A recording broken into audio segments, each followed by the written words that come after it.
The real message of the Super Bowl halftime show went over everybody's head last night. Nobody saw it. I haven't seen anybody talk about it, so I'm going to let the cat out of the bag here.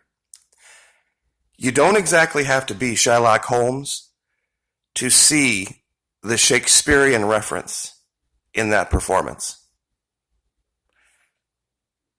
There was a play written by a man who I largely believe to be a prophet, because in many of his works we have seen strange similarities to modern day events. The particular one that I'm speaking of is The Merchant of Venice. Now, I know not everybody has read up on all of their Shakespeare and is familiar with the plot devices, but strangely enough, Venezuela actually means, translated, Little Venice. And I've wanted to do a video about this for a while, but after that performance, I have to. Now, 45-second version for those of you who are unaware of the plot. There's a businessman, and this is Venice, 15th century, 14th, 15th century, something like that. And the Jews are still very reviled at this time, and they're forced to live in ghettos and wear red hats if they leave the ghettos. Well, this businessman finds himself in a position of needing to borrow money from the Jews. You see, that's how they made their money at the time, is usury. They would interest on loans. And this is why Christians despised them.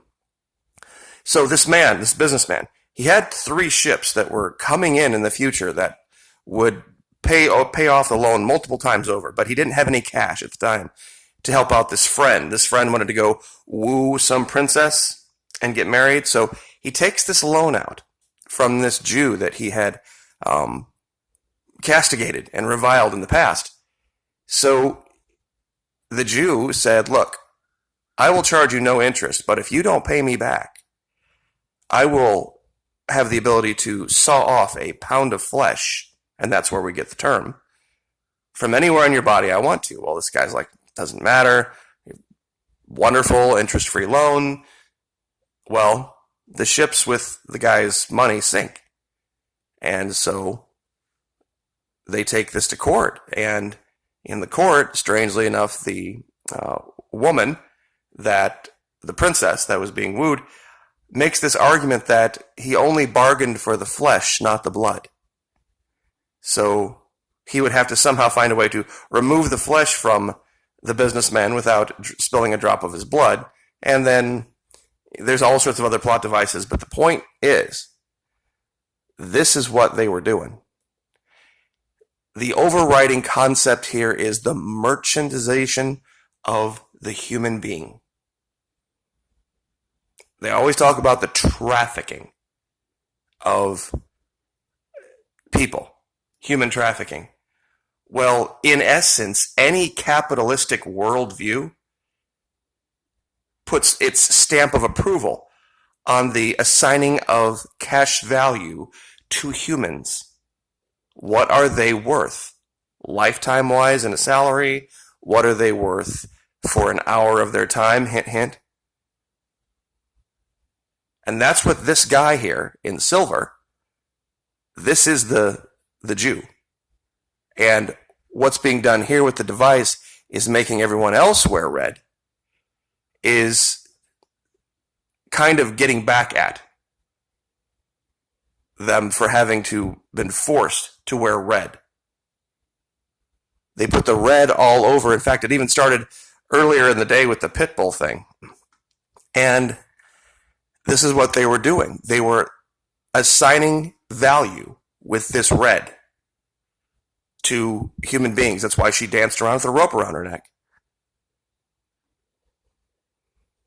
This is all about the Merchant of Venice and assigning capitalistic monetary value to human beings. And oddly enough, we saw this played out after the game. There was this huge snafu down there with Uber and Lyft, and the rates went sky high. I wonder what's going to happen if somebody ever figures out, if somebody ever decides to drive because they couldn't get an Uber and they end up killing somebody. If they're ever going to say, you know what, I would have taken an Uber, but the prices were too high. Somebody's going to make the connection eventually. Oh, I see. So this amount of money is worth this human life. There's all sorts of images in the Bible that talk about the power of our words and how J-Lo and, oh wait, this isn't it. Hold on. Gosh darn it. I keep forgetting. Let me see. It's here. Hold on a minute. I'll find it eventually. And oh, here it is. Yeah. There is one whose rash words are like sword thrusts, but the tongue of the wise brings healing. See, I don't believe that J-Lo and Shakira came out of the womb evil. There are things that have happened in their lives to very talented young women, that have changed their path. And I can show you where those things were. This is Shakira when she was young. Shakira was rejected from the school choir because her music teacher said that she, quote, unquote, sounded like a goat. I wonder if someone had chosen, this teacher, had chosen to use healing words or uplifting words in this young woman's life, if we might have seen a change. Even if she did not sound the greatest at the time. If a better way of saying that could have been found. Because words are like knives and daggers, especially to children, young women especially. They take them to heart. J-Lo is a different story. The knives and daggers that pierced her heart came from her own parents. Her parents were poor, and growing up in Puerto Rico, she had been encouraged, her and her two sisters, to put on performances at home, singing and dancing in front of each other and their friends so that they would, quote unquote, stay out of trouble. Lopez spent her entire academic career in Catholic schools, finishing at Preston High School. In school, Lopez did gymnastics, ran track on a national level, and was a member of the school softball team. She excelled athletically rather than academically, competing in national track championships. So this girl wasn't just a dancer, wasn't just a singer, wasn't just a pretty face, wasn't just something nice to look at on the screen. So what was that moment where somebody chose to say something that changed her direction? While attending her final year of high school, Lopez learned about a film casting that was seeking several teenage girls for small roles. She auditioned and was cast in My Little Girl, 1986, a low-budget film co-written and directed by Connie Kaiserman. Lopez acted as Myra, a young woman at Center for Troubled Girls. After she finished filming her role in the film, Lopez realized that she wanted to become a famous movie star. To please her parents, though, she enrolled in Baruch College, only to drop out after one semester. She told her parents about her dreaming of becoming a movie star. So how did they react? But they insisted that it was a, quote-unquote, really stupid idea, and that, quote-unquote, no Latinos did that.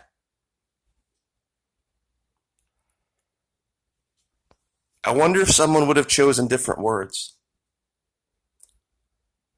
You have to be very careful with what you say, and how you say it, and to whom you say it. See here at YouTube and in the comments section on social media, it's just a dog-eat-dog place where, because of the anonymity, anybody can say any filthy thing that comes out of their mouth. That's why I have a lot of filters. Because I'm just not going to allow it on my channel, free speech or not. You can go do that somewhere else. And it isn't about disagreeing with me, it's about being polite and choosing your words carefully. And like I said, the Bible is full of them.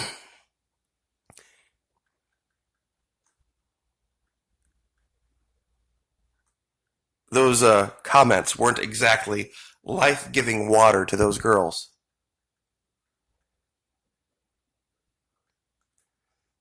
And it just goes on and on and on. how the Bible talks about this. Do not let any unwholesome talk come out of your mouths, but only what is helpful for building others up according to their needs, that it may benefit those who listen. Ephesians 4:29.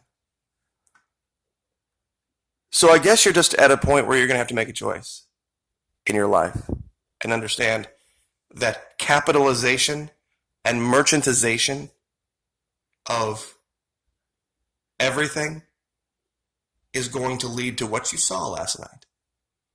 One of the most vile, filthy, pornographic, disgusting displays I've ever seen anywhere. It was